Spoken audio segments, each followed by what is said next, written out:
দেখতেছিলাম পিছনে আসছে একজন যে ন্যাচারাল কবিতা আবৃত্তি করে, সে এসে কবিতা আবৃত্তি করতেছে।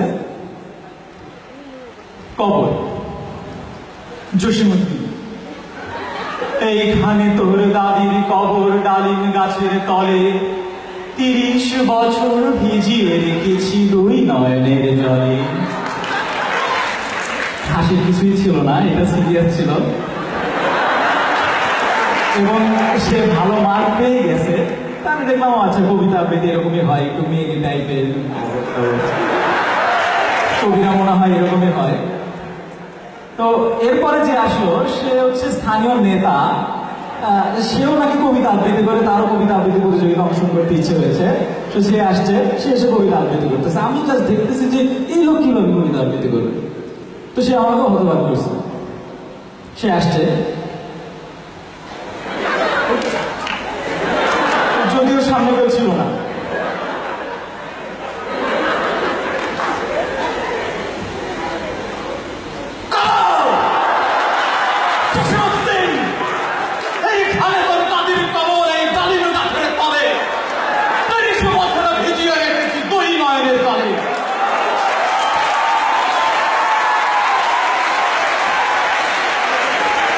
আমি পিছনে উল্টা করছি, বিচারকরাও করে গেছে, ভয়ে তারা 10 মার্ক দিয়ে গেছে।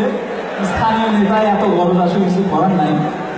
এরপরে যে আসছে সে আবার একটু হাসতে পছন্দ করে আর কি, হাসি খুশি মানুষ আর কি। আমার একটা ফ্রেন্ড আছে, আমার রুমমেট পাপ্পু, ওই রকম মানে সবসময় একটু হাসে। না, পাপ্পুর অরিজিনালি নাম।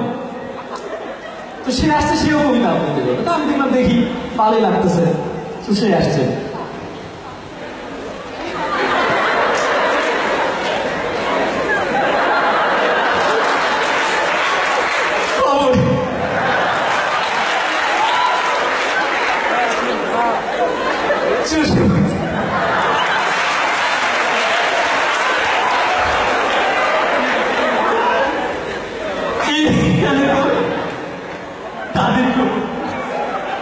ডালিম গাছে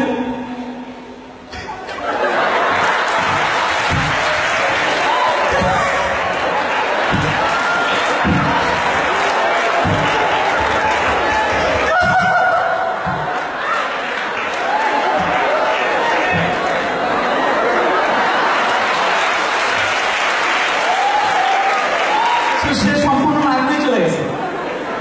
এরপরে যে আসছে সে একটু তার উল্টো, একটু সবসময় কান্না কান্না ভাব, মনটন খারাপ থাকে, একটু ভীত। সে আসছে কবিতা আবৃত্তি করতে। তো বসে বসে দেখতেছি সে আসছে।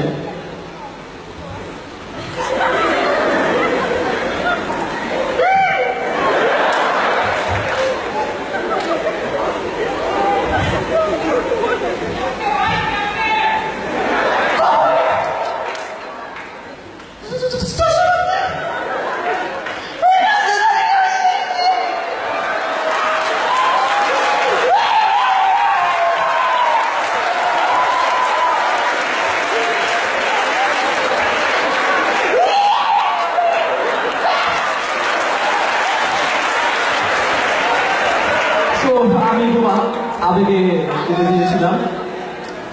নেক্সট যে আসলো সে হচ্ছে একটু ময়লা পরিবেশে থাকে, গায়ে একটু চুলকালে টুলকালে আসে, এও কবিতা আবৃত্তি করতে আসছে। তো দেখি কি অবস্থা। তো সে এসে শুরু করছে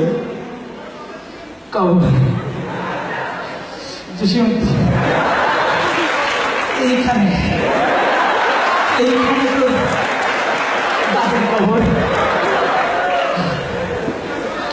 দাদা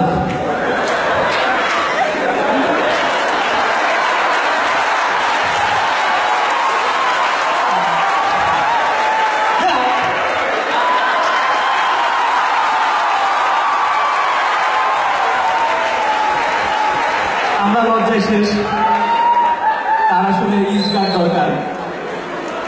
তো সে শেষ করলো, সেও কবিতা আবৃত্তি করলো। এবং এরপরে যে আসছে সে হচ্ছে মানে আমি চিন্তারই বাইরে, সে একটু তোতলা, সেও কবিতা আবৃত্তি করতে আসছে। আমি তো আচ্ছা দেখি কি করে। তো সে আসছে খুব ভাবসাপ নিয়ে,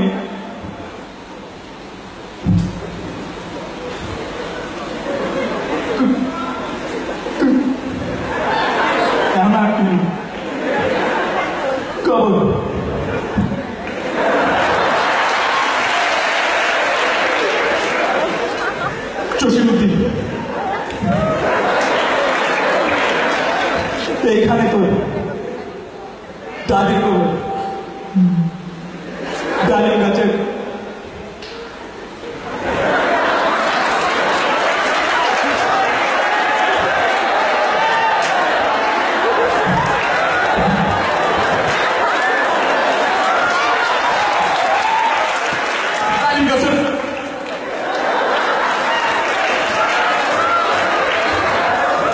সেও শেষ করতে পারে নাই, তলে গিয়ে আটকে গেছে। এরপরে যে আসছে সে হচ্ছে আরামবাগের বিখ্যাত, আমি ওই জায়গায় থাকতাম, তো ওখানে একটু মেল না ফিমেল না আদার্স গ্রুপের লোকজন একটু বেশি, যারা ফেসবুক আইডি আর আদার্সদের খোলে, তো সেই টাইপের পাবলিক আপনারা বুঝতেছেন। সেও কবিতা আবৃত্তি করতে আসছে, তো সে আসছে